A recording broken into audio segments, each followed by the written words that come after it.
오늘 말씀 같이 보도록 하겠습니다. 마태복음 11장 28절부터 30절입니다. 마태복음 11장 28절부터 30절입니다. 길이가 얼마 되지 않아서 저희 같이 읽으면 좋겠습니다. 그래서 세 구절인데요. 28절부터 30절까지 같이 한 목소리로 읽겠습니다. 시작. 수고하고 무거운 짐진 자들아 다 내게로 오라. 내가 너희를 쉬게 하리라. 나는 마음이 온유하고 겸손하니 나의 멍에를 메고 내게 배우라. 그리하면 너희 마음이 쉼을 얻으리니 이는 내 멍에는 쉽고 내 짐은 가벼움이라 하시니라. 아멘. 네, 잠깐 기도하겠습니다. 수고하고 무거운 짐진 자들아 다 내게로 오라. 내가 너희를 쉬게 하리라. 나는 마음이 온유하고 겸손하니 나의 멍에를 메고 내게 배우라. 그리하면 너희 마음이 쉼을 얻으리니. 사랑하는 주님, 저희 한 해가 마무리되어 가고 있습니다. 크리스마스가 되어서 기쁨으로 주님의 오심을 보고 기대하고 고대하게 된다는 뜻은 저희들에게 이 한 해를 한 해를 마무리하는 때가 다가왔다는 것을 의미합니다. 하나님, 저희들은 여러 가지 짐들을 짊어지고 있는 사람들임을 주님 앞에 고백합니다. 그리고 그 무거운 짐들로 인하여서 그 짐들이 저희를 짓누르고 그리고 저희를 자유롭게 하지 못하고 저희들에게서 기쁨을 빼앗아 갈 때도 참 많이 있음을 고백합니다. 하나님 아버지, 내년이 또 새롭게 시작이 된다 할지라도 어쩌면 이 짐은 지속될지도 모릅니다. 하나님, 어떻게 하여야겠습니까? 우리가 애통하는 심정으로 주님 앞에 나오기를 원합니다. 주님께서 허락하시는 그 귀한 쉼이 무엇인지를 오늘 알게 하시고 주께서 허락하시는 그 쉼을 통하여 우리가 가장 본질적이고 세상에 빼앗을 수 없는, 심지어 나 자신조차도 빼앗을 수 없는 참 안식과 평안함을 우리 가운데 허락하시기를 간절히 간구드립니다. 이것을 통하여 크리스마스의 참된 의미까지도 함께 저희가 깨닫게 되기를 간절히 원하오며 우리 주 예수 그리스도의 이름으로 기도드렸습니다. 아멘. 네, 크리스마스 주일입니다. 시간이 정말 너무 빨리 지나가네요. 그래서 조금 며칠만 있으면 바로 크리스마스가 다가오게 됩니다. 우리 예수님께서 인간의 몸을 입고 우리 가운데 오신 것을 기념하는 날입니다. 제가 지난번 금요일에 12월 25일 날 딱 예수님께서 태어나신 게 아니라고 이제 언급을 한 거에 조금 놀라신 분들이 있는 것 같더라고요. 근데 그렇습니다. 실제로 예수님이 정확하게 언제 태어나셨는지는 저희가 알지 못합니다. 그래서 저희가 12월 25일을 통해서 기념하는 것이죠. 예수님께서 오신 것을. 그래도 괜찮습니다. 왜냐하면 정확한 그 날짜에 저희가 생일 파티를 하는 건 아닐지라도 예수님께서 이 땅 가운데 오셨다라는 것은 역사적 사실이기 때문에 그렇습니다. 그래서 이날을 우리가 함께 기념하고 주님을 찬양하는 것은 참 합당한 것 같습니다. 근데 이날은요, 저희가 베들레헴 교회로서도 참 의미 있는 날이에요. 왜냐하면 이제 처음 오신 분들도 좀 계시고 하셔서 잘 모르시겠지만 18년 전에 이 주일에 저희가 교회를 창립을 하였습니다. 그래서 교회 창립 주일이고요. 그래서 18주년이 되는 이 해입니다. 우리 이상규 목사님을 하나님께서 부르셔서 시카고 지역에 새롭게 교회 시작하게 하시고, 그리고 2년 전에 제가 또 이어받아서 이 시간들을 함께 채워나가고 있습니다. 정말 너무 감사한 날이죠. 교회가 예수님의 탄생을 기뻐하는 그 주간에 함께 교회의 세워짐을 기뻐할 수 있다는 것, 저희 교회에게 주신 복 중에 하나인 것 같습니다. 근데 오늘은 또 거기에 또 겹경사죠. 하나 더 있습니다. 예배를 마치게 되면 저희가 2시부터 임직식을 하게 됩니다. 장로, 그리고 안수 집사, 그리고 권사를 세우는 시간을 가지게 되는데요. 이게 그냥 저희가 반장선거하는 날이 아니죠. 그리고 누가 잘했다고 박수 쳐주는 날이 아닙니다. 저희가 이 직분을 세운다라는 것은 교회를 세워나간다라는 뜻입니다. 하나님께서는 당신의 교회를 이 땅 가운데에서 실제로 몸을 가지고 세워나가기를 원하시는데, 그것을 위해서 은혜를 더하실 때 귀한 섬기는 이들과 그리고 리더들을 허락하십니다. 그들을 통하여서 많은 일들을 하나님께서 해 나가시게 돼요. 그래서 이분들이 세워지는 것과 교회가 세워지는 것은 결국 굉장히 밀접한 연관관계가 있습니다. 그렇다 보니까 이것이 교회 전체에게 너무나 기쁜 일이죠. 그냥 저 사람이 높임을 받게 되어서 저 사람 박수 쳐주려고 모이는 게 아니고요. 하나님께서 어떻게 교회를 세워나가시는지를 저희가 함께 보고 경험하고 기뻐하기 위해서 우리가 모이는 겁니다. 그러니까 오늘 이렇게 감사의 주제가 참 많습니다. 너무 기쁜 날이고, 그리고 이 기쁨이 실제로 오늘 하루 가운데 여러분들 속에 가득히 임하였으면 좋겠습니다. 그래서 그 기쁨으로 하나님께 찬양이 넘치시는 하루가 되기를 간절히 축원드립니다. 그런데 그리스도 안에 있는 이 기쁨이요, 저희가 곱씹으면 곱씹을수록 사실 더 깊어져야 하고 더 넓어져야 하고 더 높아져야 합니다. 더 풍성해져야 합니다. 저희도 모르게 참 안 된 비유이긴 하지만 복음을 껌처럼 생각할 때가 있죠. 껌은 씹다 보면 단물이 다 빠져버립니다. 그리고 나서 심지어 쓴맛이 나오기 시작합니다. 예수님의 복음을 우리가 묵상하면 할수록 왠지 다 아는 것 같고 더 이상 묵상할 거리가 없는 것 같고 그 안에서 내가 길어 올릴 수 있는 기쁨은 이제 다 해버린 것 같아서 이제 심지어 쓴물이 나오는데도 그래도 이거 아니면 안 되니까 계속 씹고 있는 껌같이 돼버리면 안 되겠죠. 복음은 껌이 아니라 갈수록 묵상하면 할수록 더욱더 깊어지고 더욱더 넓어지고 높아지는 풍성하여지는 다함이 없는 하나님의 은혜입니다. 그래서 그 기쁨을 우리가 깊이 있게 누리는 또 시간이 되어야겠죠.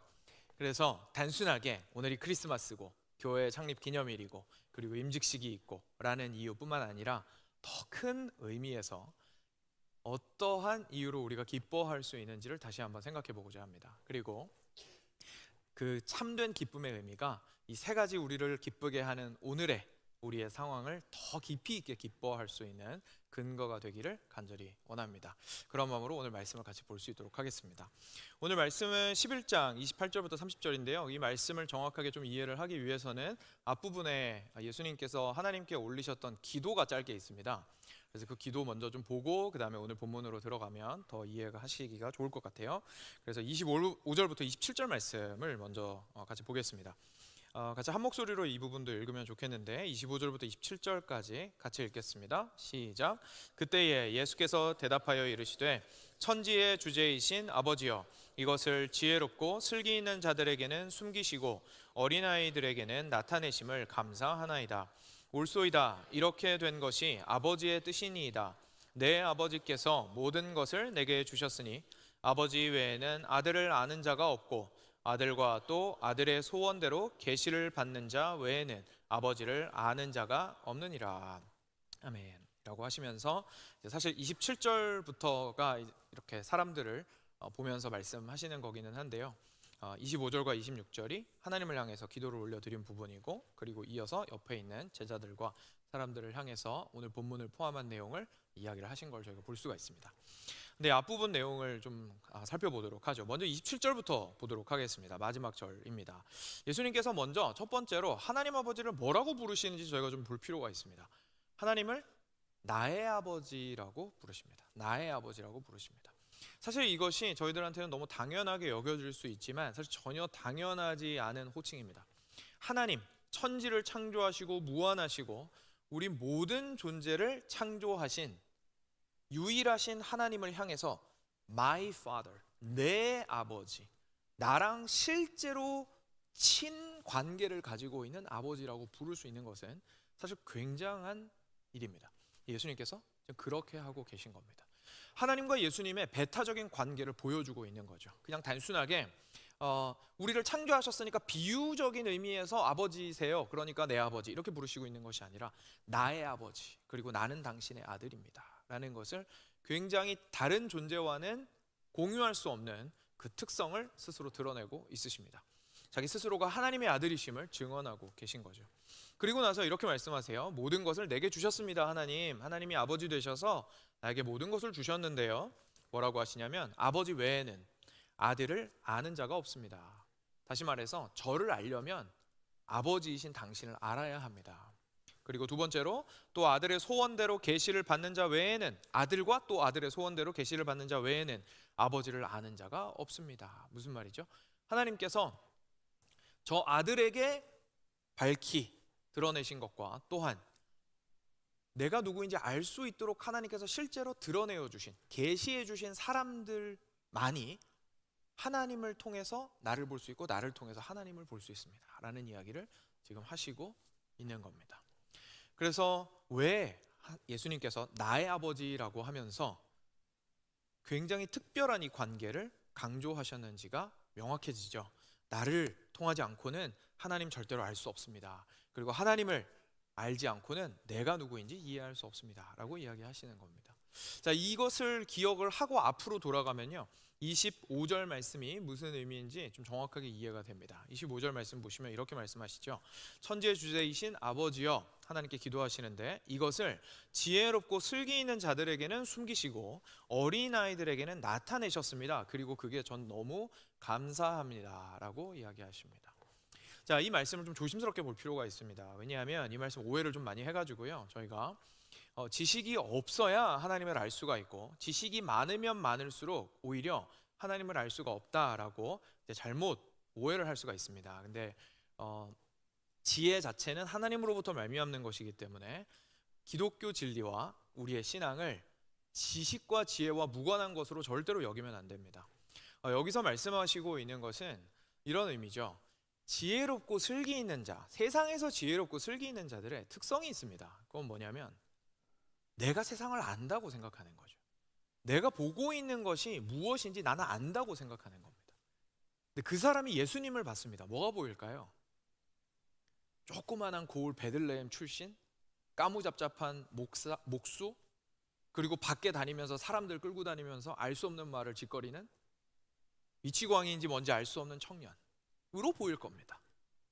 그런데 하는 말을 잘 들어보니까 우리 민족의 체계인 율법을 막 잡아 뒤흔들고 있는 것 같은 말만 하고 있고, 저 청년 도대체 뭐지? 라는 생각이 들겠죠. 자기 스스로가 지혜와 슬기가 가득하여서 예수님을 바라보았을 때 자기가 다 안다고 생각하기 때문에 예수님께서 하시는 말씀과 하시는 행동이 그대로 안 보입니다. 그래서 결국 누구를 못 봅니까? 하나님을 못 봅니다. 그리고 하나님을 자기는 믿는다고 생각했습니다. 하나님을 안다고 생각했습니다. 근데 예수님을 봤어요. 그 하나님을 통해서 예수님을 알아야 정상인데 이 사람 눈에 안 보이는 거예요, 그게. 왜냐하면 다 안다고 생각하고 있기 때문이었습니다. 지혜와 지식이 있는 것 자체가 문제가 아니고요, 나는 그래서 다 안다, 그래서 나는 하나님을 알고 내 눈앞에 있는 이 청년이 누구인지 명확하게 알고 있다 라고 말하는 것이, 그 교만함이 사실은 문제인 거죠.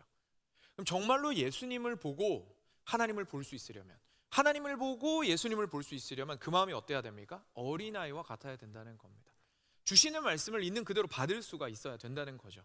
정말로 그런 여러 가지 마음들과 생각들과 교만한 마음들을 가지지 말고 예수님을 보았을 때, 순전한 마음으로 예수님을 보았을 때 그분은 찬란하게 빛나는 하나님의 영광을 우리에게 보여주시는 분이라는 사실을 확인할 수 있다는 뜻입니다. 그래서 어린아이와 같아야 됩니다 라고 예수님께서 말씀하시고, 이렇게 하신 것이 참 옳습니다, 이것이 하나님의 뜻입니다, 감사합니다 라고 하나님께 기도하시고 있는 것이 오늘 본문 앞부분에 나와 있는 내용입니다. 자, 이것을 조금 염두에 두고 오늘 본문으로 들어가면요, 이제 더 이해하기가 좋습니다. 그럼 오늘 본문으로 들어가 보겠습니다. 28절입니다. 같이 28절 한 목소리로 읽어볼까요? 같이 읽겠습니다. 시작. 수고하고 무거운 짐진 자들아 다 내게로 오라, 내가 너희를 쉬게 하리라. 아멘. 자, 이제 예수님께서요 사람들을 향하여서 말씀하십니다. 근데 중간 부분을 보니까 오늘의 핵심적인 표현이 있습니다. 예수님께서 말씀하시죠. 다 내게로 오라라고 말씀하십니다. 예수님이 초청하고 계십니다. 나는 괜찮으니까 와, 오라니까. 우리 집 문 열려 있어, 나의 두 팔은 벌려 있어, 그러니 오려무나 라고 예수님께서 초청하고 계십니다. 사랑하는 여러분, 저희는 잘 알고 있습니다. 초청, 초대는 생각보다 그렇게 쉬운 게 아닙니다. 내가 잘 준비가 되어 있어야 될 것 같고요, 그 사람의 마음도 왠지 흔쾌히 받아줘야 될 것 같고요, 그리고 나도 초대하고 초청해서 그래도 자랑할 만한 것이 좀 있어야 그래도 불러볼 수 있을 것 같은 것이 초청입니다. 초청하는 것 자체가 우리한테는 여러 가지 부담들을 줍니다. 그런데 예수님께서 우리한테 나랑 숨바꼭질 하자라고 말씀하신 게 아니고 초청하신 겁니다. 나 숨어 있을 거니까 네가 머리 잘 굴려가지고 어디 숨어 있을지 잘 찾아봐. 너에게 놀라운 지혜가 필요할 거야. 나를 찾으려면, 내가 누군지 알려면 공부 엄청 많이 해야 될 거야. 그리고 너 스스로가 굉장히 멋진 삶을 살아야 할 거야. 그제서야 내가 누군지 보일 거야 라고 말씀하신 게 아니고요, 나는 여기 있으니까 나에게로 오거라라고 초청하고 계시다라는 사실을 우리가 보게 됩니다. 우리 귀가 쫑긋하죠. 난 내가 찾아야 되는 건 줄 알았는데 예수님께서 나를 초청하고 계시네. 근데 예수님께서 초청하고 계시는 데에 조건이 있다라는 사실을 방금 발견했습니다. 앞부분에 뭐라고 얘기하십니까? 누구 보고 오라고 하세요? 수고하고 무거운 짐진 자들아라고 얘기하셨습니다. 두 번째 충격입니다. 왜냐하면 여러분, 초청을 하려면 그래도 우리 집에 어울리는 사람이 좀 와야 되지 않겠습니까? 우리 집에 어울리는 사람이 와야 되지 않겠습니까? 초대하시는 분이 예수님이십니다. 예수님께서 자, 이제까지 내가 너한테 한 말들이 있지, 그거 다 지켰으면, 적어도 80% 지켰으면, 내가 그래도 많이 양보해서 한 70% 지켰으면, 그러면 이 초대장 가지고 당당하게 오면 내가 받아줄게 라고 하지 않으셨습니다. 너가 괜찮은 집안에서 태어났으면, 그래야 우리가 뭔가 좀 물질적인 부분이나 문화적인 부분이 맞아서 대화할 것도 생길 테니까 그런 사람들이면 오거라 라고 하지 않으셨습니다. 돈이 어느 정도 있어서 생활 수준이 맞아서 얘기를 해도 부담이 없을 정도가 되고 뭘 먹어도 부담이 없을 정도가 되면 오거라 라고 하지 않으셨습니다. 그리고 심지어 뭐라고 하지 않으셨냐면, 이 말씀 뒷부분에 뭐라고 하셨냐면, 너희들이 나에게 와라, 내가 너에게 쉼을 주리라 라고 하셨거든요. 그래서 우리가 이 말씀을 보고 이렇게 생각할 수가 있습니다. 내가 예수님 생각해 보았더니요, 그동안 좀 수고 많이 한 것 같습니다. 되게 열심히 살았어요. 한 거 엄청 많고요. 특히 교회에서 한 일이 진짜 많습니다. 등골이 휠 것 같고, 이제는 좀 쉬어도 되지 않을까요? 이제는 좀 쉬어도 되지 않을까요? 내가 이만큼 수고했으니까 쉬는 것은 저에게는 당연한 보상일 겁니다. 근데 예수님께서 예수님한테 와서 쉬라고 하시니까 제가 그동안 수고한 거 예수님 알아주시는군요. 감사합니다. 그러면 예수님한테 가서 제가 당당히 저에게 약속된 쉼을 누려보겠습니다 라고 생각할 수 있습니다. 근데 심지어 그런 말씀도 아닙니다. 지금 뭐라고 얘기하십니까? 누구 보고 오라고 하세요? 수고하고 무거운 짐을 진 상태로 오라고 얘기하십니다. 그리고 그들을 향하여서 예수님께서는 초청하고 계십니다. 나에게로 오라. 그리고 말씀하십니다. 너가 이만큼 수고했으니까 내가 이제 쉴만 하니까 쉬게 해줄게가 아닙니다. 그죠? 지금 연령대가 어디에 있든지, 마음이 어떠한 상태이든지, 그 무거움이 서로 비교해서 누가 무겁고 누가 가볍든지 상관없이 그 짐에 짓눌려 있다면 일단 오거라. 온다면 내가 어떻게 하겠다고요? 쉼을 허락하리라. 쉼을 주겠노라 라고 말씀하십니다. 이제까지 네가 짓눌려 있던 그 짐을 내가 이제는 쉼으로, 여전히 그 짐을 지고 있지만, 조금 이따 다시 얘기하겠지만요, 지고 있음에도 불구하고 내가 참으로 쉬게 할 것이다 라고 예수님께서 말씀하십니다. 이 쉼은 네가 열심히 수고했으니까 보상으로 주는 게 아니야. 내가 허락하는 선물이다 라고 이야기를 하고 있으신 거죠. 이 짐이 뭘까요? 예수님께서 말씀하시는 짐이 무엇인지를 이해하는 게 굉장히 중요해질 것 같습니다. 그래서 이 말씀은 마태복음 23장에 잘 나와 있습니다. 마태복음 23장 4절에 나와 있는데요, 저희가 조금 이해하기 위해서는 1절부터 읽는 게 도움이 될 것 같습니다. 그래서 마태복음 23장 1절부터 4절 말씀을 같이 보겠습니다. 네, 이것도 길지 않으니까요, 같이 읽겠습니다. 시작. 이에 예수께서 무리와 제자들에게 말씀하여 이르시되, 서기관들과 바리새인들이 모세의 자리에 앉았으니 그러므로 무엇이든지 그들이 말하는 바는 행하고 지키되 그들이 하는 행위는 본받지 말라. 그들은 말만 하고 행하지 아니하며 또 무거운 짐을 묶어 사람의 어깨에 지우되 자기는 이것을 한 손가락으로도 움직이려 하지 아니하며. 이어지는 부분 제가 좀 더 읽겠습니다. 그들의 모든 행위를 사람에게 보이고자 하나니 곧 그 경문띠를 넓게 하며 옷수를 길게 하고 잔치의 윗자리와 회당의 높은 자리와 시장에서 문안받는 것과 사람에게 랍비라 칭함받는 것을 좋아하느니라. 자, 예수님께서요, 여기에서 보시면 바리새인과 서기관들이 4절에 무거운 짐을 묶어서 사람들의 어깨에 지운다라고 얘기하고 있으십니다. 결국은 율법과 그 조상들의 전통의 요구사항을 사람들한테 짊어지었다라는 얘기입니다. 바리새인과 서기관들은 율법의 수호자들이었습니다. 그리고 동시에 율법의 교사들이었습니다. 그래서 사람들을 향해서 하나님께서 뭐라고 말씀하셨는지, 그리고 하나님의 마음에 들려면 어떻게 행동해야 하는지에 대해서 철저하게 가르치고 그것을 지키는 것을 요구하는 사람들이었습니다. 그래서 그 사람들은 항상 손가락질하는 사람들이었습니다. 그래서 사람들에게 말합니다. 이거는 이렇게 하면 잘못됐지, 이거는 이렇게 하면 부족하지, 이거 이렇게 하면 올바르게 한 것이 아니지라고 계속해서 지적했습니다. 그런데 진짜 큰 문제가 있었습니다. 뭐냐면 이 사람들 본인은 겉으로는 굉장히 번지르르하게 자기 자신이 존경받을 만한 사람인 것처럼 행동하고, 그리고 실제로 존경받는 걸 너무 좋아했음에도 불구하고 정말로 그들의 마음과 사적인 영역에서는 그 율법을 행하는 것에 그렇게 철저하지 않았다는 것을 예수님께서 폭로하고 계신 겁니다. 그것이 굉장히 심각한 문제였던 거죠. 여기에서 우리가 이 짐이라는 것에 대해서 좀 깨닫게 됩니다. 그 당시의 율법을 바리새인과 서기관들이 다른 사람한테는 짊어지고요, 자기 자신한테는 가볍게 하였다라는 뜻에서 이 짐의 의미가 조금 분명해집니다. 그냥 단순하게 율법을 지키라는 말이 아니었던 거예요, 이 짐이. 여러분, 율법이라는 법이 굉장히 세세하게 있는데 그게 왜 그 유대인들한테 짐으로 여겨졌겠습니까? 왜 그게 그들의 삶을 짓누르고 압살하고 있겠습니까? 왜냐하면 바리새인들이 결국 손가락질하면서 주는 메시지가 있는 거죠. 너 이렇게 안 하면 하나님 앞에서 의롭다함을 받을 수 없어. 너 이렇게 부족하게 하면 하나님에게서 인정받을 수 없어 라는 이야기를 사실상 계속해서 하고 있었던 겁니다. 그리고 본인들에 대해서는 뭐라고 하고 있는 거예요? 나는 바리새인이기 때문에 나는 인정받을 만한 사람이야. 나는 이거 그래도 잘 알고 있고 지키려고 애쓰고 있으니까 나는 이거 인정받을 만한 사람이야. 그러니까 나한테 내가 마땅히 받아야 할 존경을 나한테 하거라 라고 이야기를 했던 것이죠. 결국은 그 이야기를 들은 사람들 입장에서는 엄청난 압박감을 느낄 수밖에 없습니다. 왜냐하면 하나님의 기준에 도달하기 위해서 자신의 인생을 어떻게 해야 됩니까? 갈아 넣어야 되는 거예요. 그 얘기하고 자꾸 지적하고 있는데 그 지적하는 거 일일이 다 들으면서 그 지적들에 자기 인생을 맞춰 나가야 돼요. 그 어떻습니까? 너무너무 괴롭죠. 엄청난 압박감에 시달리게 됩니다.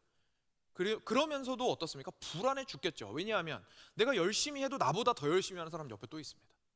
내가 아무리 열심히 해도 갑자기 바리새인 같은 사람들이 나타나가지고 지적합니다. 이거 이렇게 해가지고 되겠어? 이래가지고 안 돼. 다시 해와. 또 내가 아무리 열심히 해도 부족한 부분들이 나 스스로도 보이기 시작합니다. 그러니까 어떻습니까? 너무 불안해요. 열심히 하는 것도 힘들고 열심히 했는데도 불구하고 하나님의 인정을 받을 수 없다라는 생각이 불안해요. 그러니 그 무거운 짐이 얼마나 그 어깨를 짓누르고 있겠습니까? 내가 필요한 것은 하나님이고 하나님 안에서 얻어야 하는 생명이고 그분의 인정인데 와, 이거 얻기 정말 너무 힘들다.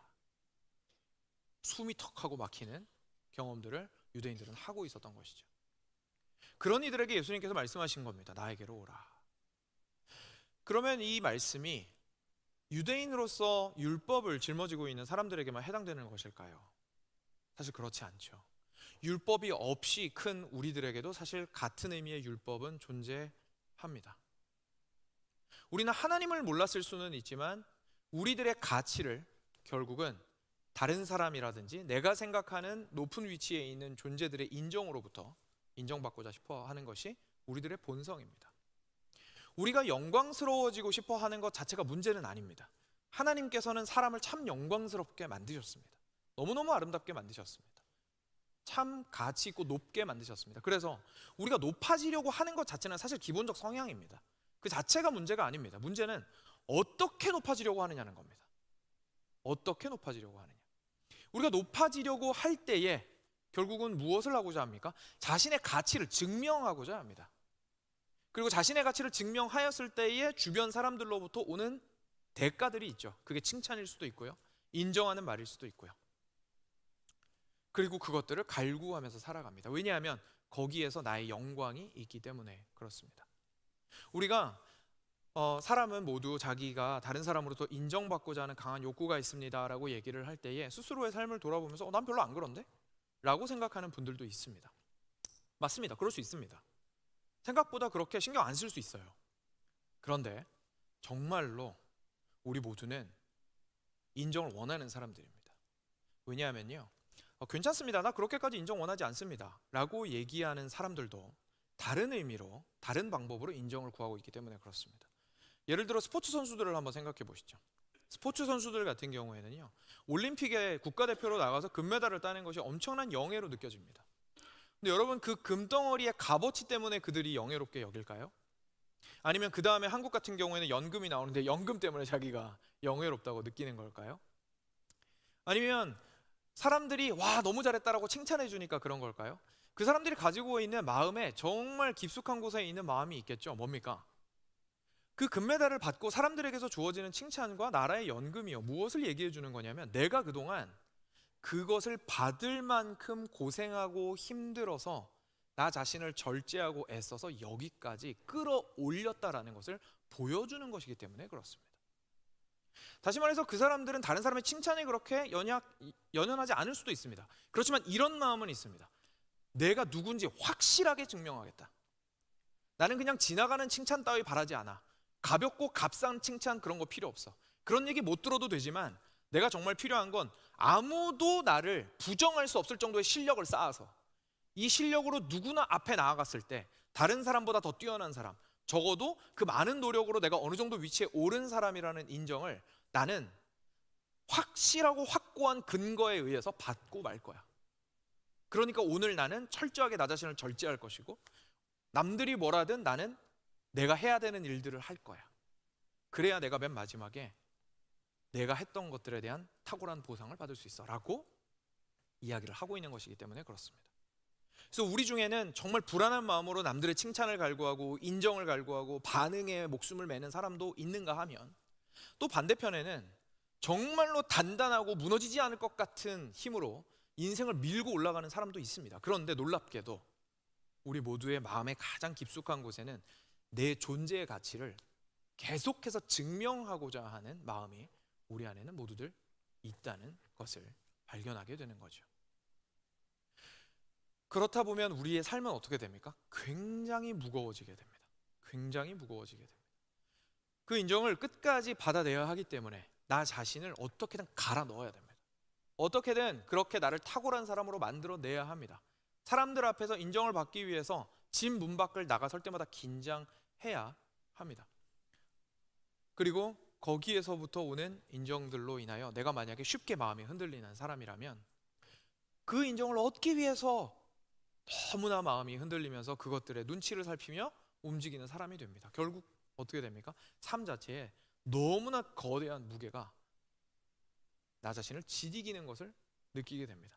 내 삶인데 내 삶이 나를 짓누르고 있는 거예요. 그래서 그 무거운 짐을 가지고 어떻게 할 수가 없는 어려움 속에 거하게 되는 것이 우리들입니다. 그럼에도 불구하고 어떻게 됩니까? 그 법을 따라 살아야죠. 왜냐하면 그래야 우리가 인정받을 수 있으니까요. 인정받고 높아지는 것을 포기할 수는 없거든요. 그러니까 그렇게 나를 짓누름에도 불구하고 끝까지 버텨나갑니다. 그 율법에 순종하며 살아갑니다. 우리가 우리 스스로에게, 사회가 나 자신에게, 다른 사람의 눈이 나에게 제시한 그 법을 열심히 순종하면서 살아갑니다. 우리에게 있는 율법입니다. 이런 무거운 율법을 짊어지고 살아가는 이들에게 어떻게든 높아지며 주님의 사랑을, 인정을 얻고자 하는 사람들에게 예수님께서 말씀하시는 겁니다. 나에게로 오라 라고 말씀하시는 겁니다. 네가 그토록 무거운 짐을 지고 살아가고 있다면 나에게로 오라, 내가 너에게 쉼을 허락하리라 라고 예수님께서 말씀하시는 것이죠. 예수님께서 앞부분에서 하나님께 기도하실 때 이렇게 말씀하신 부분이 있었습니다. 나를 통하지 않고는 아버지를 알 수 없고 라고 말씀하신 부분이 있었습니다. 그 말은 예수님을 통해야만 하나님께로 갈 수 있다는 뜻이겠죠. 그런데 지금 예수님께서 주변에 있는 사람들에게 이야기하실 때 수고하고 무거운 짐진 자들아 내게로 오라, 그 다음에 어디로 인도하신다고 합니까? 쉼으로 인도하리라 라고 말씀하십니다. 그럼 결국 이 쉼이 누구한테 있다는 얘기입니까? 하나님께 있다는 얘기입니다. 예수님을 통하여 하나님께 가게 되는데 예수님을 통하여만 쉼을 얻게 될 수 있습니다. 그러니까 이 참된 쉼이란 하나님 안에서만 경험될 수 있는 것입니다. 다시 말해서 우리가 짊어지고 있는 인생의 짐, 내 인생을 내 힘으로 어떻게든 붙들고 끝까지 스스로를 증명해내며 나의 가치를 인정받아서 괜찮은 인생이라는 말을 듣고자 살아가는 삶의 참된 쉼이 있기 위해서는 하나님에게로 나아가야 한다는 사실을, 누구를 통해서요? 그리스도를 통하여서 하나님께 나아가야 한다는 사실을 우리가 깨닫게 됩니다. 어거스틴이 자신의 유명한 책 고백록 가장 첫 부분에 정말 가장 유명한 구절 중에 하나인데요, 이렇게 이야기한 바 있습니다. 당신께서는 우리를 당신을 위하여 만드셨고 당신 안에서 안식을 찾기 전에는 우리 마음이 안식할 수 없게 하셨습니다. 그것이 우리가 처음에 창조된 사람의 모습이라고 어거스틴은 얘기하고 있습니다. 우리가 그토록 사랑과 인정을 갈구하는 것은요, 결국은 안식을 갈구하는 것입니다. 그런데 그 안식이 어디에 있는 것입니까? 오직 하나님 안에 있습니다. 그리고 그 하나님 안에 있는 안식으로 가는 길은 오직 그리스도를 통과하는 수밖에는 없다는 사실을 깨닫게 되죠. 그리고 그 놀라운 일을 우리에게 해주시기 위해서, 정말로 우리를 하나님께로 인도하시기 위해서 예수님께서 이 땅 가운데 오셨고 십자가에 못 박혀 죽으셨고 3일 만에 부활하셨습니다. 그리고 우리한테 말씀하십니다. 나에게로 오라라고 말씀하시는 것이죠. 그런데 여기서요, 저희가 그동안 예수님의 십자가와 부활에 대해서는 정말 얘기 많이 했었잖아요. 근데 오늘 말씀이 특별하게 보여주는 예수님의 모습이 있습니다. 우리가 이제까지 쉽게 생각하지 못했던, 그리고 놀랍게도 성경 전체를 다 뒤져서 오늘 본문에서만 등장하는 예수님에 대한 말씀이 우리의 눈길을 사로잡습니다. 그 다음 구절을 같이 한 목소리로 읽겠습니다. 29절과 30절 같이 읽겠습니다. 시작. 나는 마음이 온유하고 겸손하니 나의 멍에를 메고 내게 배우라. 그리하면 너희 마음이 쉼을 얻으리니 이는 내 멍에는 쉽고 내 짐은 가벼움이라 하시니라. 놀랍게도 이 본문은 예수님의 마음에 대해서 이야기하고 있습니다. 그래서 오늘 설교 제목이 크리스마스와 예수님의 마음이었죠. 예수님의 마음에 대한 이야기 들어보신 적 있습니까? 이 본문이 유일하게 예수님이 스스로 자기 마음에 대해서 정의를 내리신 부분입니다. 예수님께서는 수많은 표현으로 자기 자신을 표현하실 수 있었지만 이렇게 말씀하십니다. 나의 마음은 온유하고 겸손하다라고 말씀하십니다. 여기서 말하는 마음은 감정이 아닙니다. 여기서 말씀하시는 마음은 중심입니다. 다시 말해서 이런 겁니다. 내가 무엇을 하든지 간에 나는 온유하고 겸손하다. 내가 진노하고 있는 그때에도, 내가 바리새인들과 서기관들을 향해서 독설을 뿜을 때에도, 내가 너희들을 향하여 너희들과 함께 맛있게 식사하고 그리고 대화를 나누고 진리를 가르칠 때에도, 그리고 너희들이 엉망진창으로 생각해서 내가 꾸짖을 때에도, 그리고 내가 십자가 위로 올라갈 때에도, 내가 3일 만에 부활했을 때에도, 그리고 승천했을 때에도 나의 중심은 변한 적이 없다. 나의 중심은 항상 온유하고 겸손하다 라고 말씀하시고 있는 겁니다. 그 중심은 정말 놀라운 중심입니다. 왜냐하면 온유함이라는 것은 분노하기를 더디한다라는 뜻입니다. 화내기를 더디한다라는 거예요. 언제도요?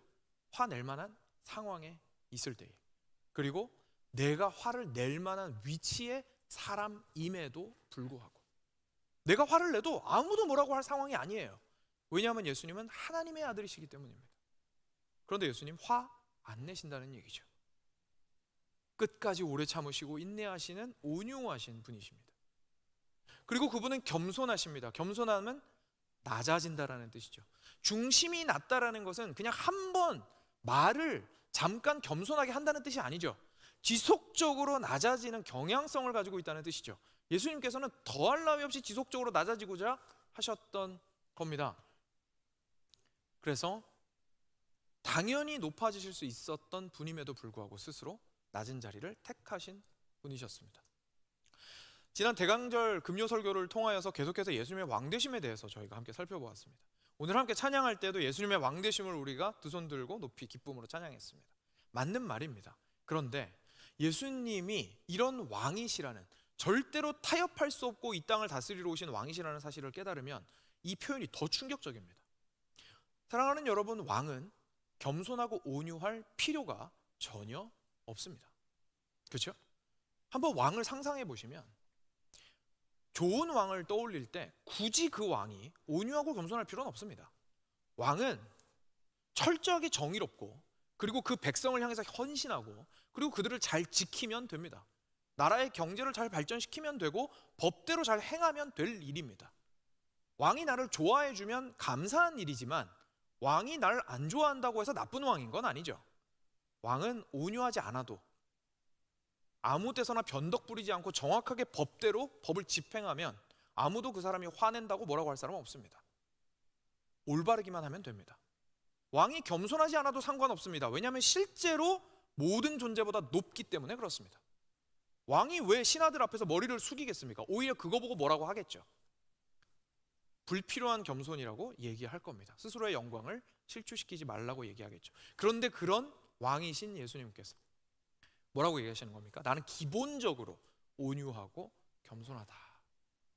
나는 화내기를 더디하며 나는 낮은 자리를 항상 향하고 있다라고 우리한테 정말 놀라운 말씀을 하고 계신 겁니다. 스가랴 9장 9절은 이렇게 이야기합니다. 시온에 따라 크게 기뻐할지어다, 예루살렘에 따라 즐거이 부를지어다. 보라, 내 왕이 내게 임하시나니 그는 공의로우시며 구원을 베푸시며 겸손하여서 나귀를 타시나니 나귀의 작은 것 곧 나귀 새끼니라. 예수님께서 예루살렘에 입성하실 때의 모습을 스가랴 선지자가 예언했습니다. 예수님께서는 그냥 지나가다가 나귀가 편해 보여서 나귀를 고르신 게 아닙니다. 나귀가 낮은 것이기 때문에 일부러 택하셨습니다. 나귀 중에서 나귀의 새끼를 일부러 선택하셨습니다. 그리고 왕으로서의 위치는 여전히 고수하고 계셨습니다.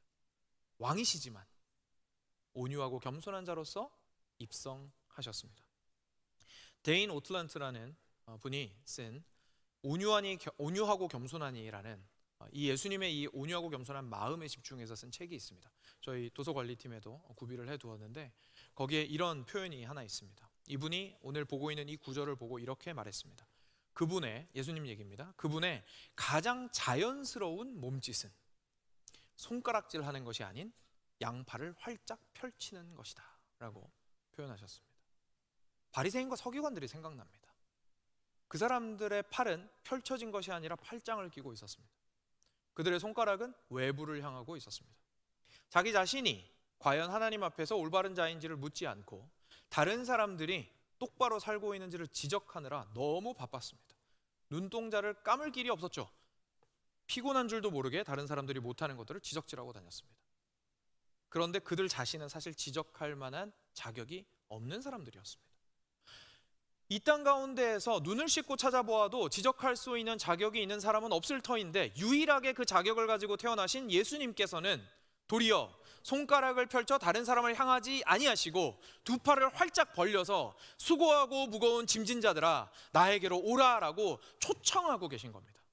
이것이 유일하게 가능한 이유는 예수님의 마음이 너무나 겸손하고 너무나 온유하기 때문에 그렇습니다. 사랑하는 여러분, 우리가 예수님께서 행하신 일을 신학적으로 잘 알고 성경적으로 탁월하게 안다고 해서 예수님한테 달려갈 수 있을까요? 그럴 수 없습니다. 왜냐하면 예수님께서 내게로 오라라고 하신 말씀이 빈말처럼 들리거든요. 그래도 못 가겠어요. 그냥 하시는 말씀 같아요. 야, 우리 지나가다가 밥 한번 먹자, 언제 시간 되면, 이라고 하시는 것 같은 거예요. 왜냐하면 예수님은 그만큼 고결하고 그만큼 순전하고 그만큼 온전하시기에 내 꼬라지를 보니까 나 같은 놈은 안 받아주실 것 같아요. 멀찌감치 서서 쳐다보는 건 할 수 있을 것 같아요. 그리고 포기는 못 하겠어요. 왜냐하면 예수님 바라보아야 우리가 영생을 얻을 테니까요. 그런데 예수님이 두 팔 벌리고 나한테 오라고 하는데 거기까지 가진 못하겠어요. 왜냐하면 안 받아주실 것 같아요. 예수님은 우리가 그런 사람이라는 거 아셨습니다. 그래서 예수님은 어떻게 하신 겁니까? 실제로 그 마음의 중심인 겸손하고 온유한 마음으로 이 땅 가운데 실제로 우리를 안아주시려고 인간의 몸을 입고 오신 겁니다. 이것이 크리스마스의 참된 의미입니다. 예수님께서 이 땅 가운데 오셔서 말구유라는 정말 비참한 곳에서 태어나셨습니다. 근데 그것만이 예수님의 낮음을 설명해 주는 게 아닙니다. 예수님께서 로마 황제의 아들로 태어났다 하시더라도 예수님은 낮은 자리로 오신 겁니다. 왜냐하면 예수님께서는 창조주로서 피조물의 자리로 오신 것이기 때문에 그렇습니다. 예수님께서는 신성을 가지고 계심에도 인성을 끌어안으셨습니다.